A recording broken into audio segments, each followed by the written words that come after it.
English Fairy Tales, collected by Joseph Jacobs. Chapter 5. How Jack Went to Seek His Fortune.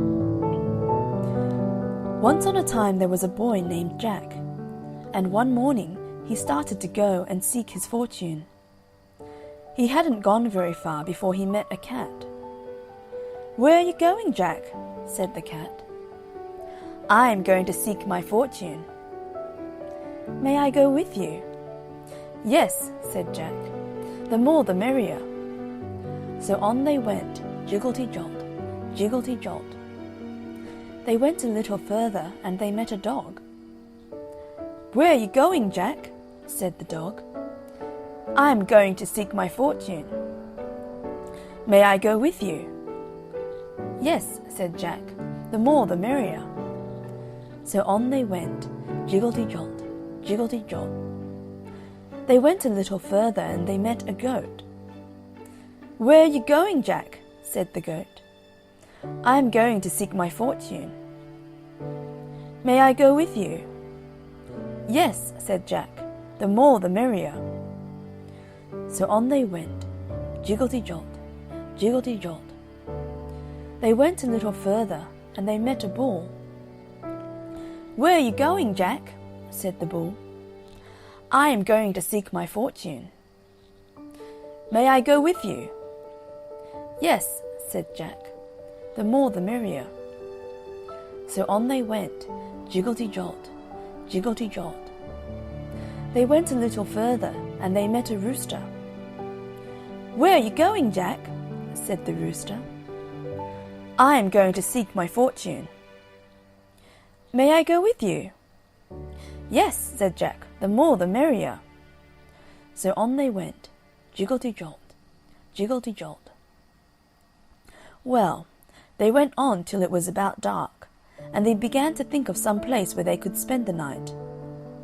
About this time they came in sight of a house, and Jack told them to keep still while he went up and looked in through the window. And there were some robbers counting over the money. Then Jack went back and told them to wait till he gave the word, and then to make all the noise they could. So when they were all ready, Jack gave the word, and the cat mewed, and the dog barked, and the goat bleated, and the bull bellowed, and the rooster crowed, and all together they made such a dreadful noise that it frightened the robbers all away. And then they went in and took possession of the house. Jack was afraid the robbers would come back in the night, and so when it came time to go to bed, he put the cat in the rocking chair, and he put the dog under the table, and he put the goat upstairs, and he put the bull down cellar, and the rooster flew up onto the roof, and Jack went to bed. By and by the robbers saw it was all dark, and they sent one man back to the house to look after their money. Before long he came back in a great fright and told them his story. "I went back to the house," said he, "and went in and tried to sit down in the rocking chair, and there was an old woman knitting, and she stuck her knitting needles into me." That was the cat, you know. "I went to the table to look after the money, and there was a shoemaker under the table, and he stuck his awl into me." That was the dog, you know. "I started to go upstairs, and there was a man up there threshing, and he knocked me down with his flail."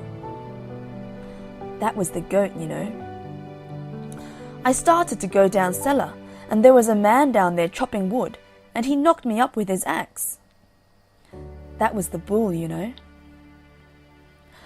"But I shouldn't have minded all that if it hadn't been for that little fellow on top of the house who kept a hollering, 'Chuck him up to me! Chuck him up to me!'"